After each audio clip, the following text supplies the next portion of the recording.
దేశం ఆర్థికంగా క్లిష్ట సమయంలో ఉన్నప్పుడు మాజీ ప్రధాని పివి నరసింహారావు తెచ్చిన ఆర్థిక సంస్కరణలను అమలు చేయడంలో ఆర్థిక రంగ నిపుణుడిగా తన విద్వత్తును ప్రదర్శించారని కొనియాడారు.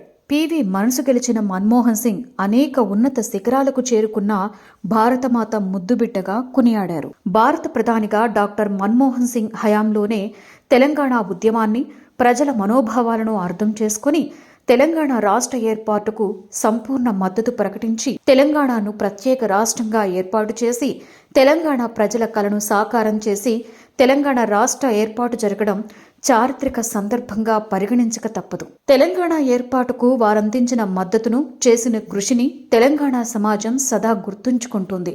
మితభాషిగా, అత్యంత సౌమ్యుడిగా, జ్ఞానాన్ని సొంతం చేసుకున్న స్మిత ప్రజ్ఞత కలిగిన నేతగా, భారత ప్రధానిగా మన్మోహన్ సింగ్ దేశానికి అందించిన సేవలు మహోన్నతమైనవి. 2014లో బీజేపీ చేసిన బలహీన ప్రధాని అనేటువంటి విమర్శలకి కౌంటర్ ఇచ్చారు. నేను వీక్ పీఎంని కానే కాదు, పరిస్థితులకు అనుగుణంగా బాగానే పనిచేసా, సమకాలీన మీడియా కంటే చరిత్ర నన్ను దయతో గుర్తుపెట్టుకుంటుంది అన్నారు.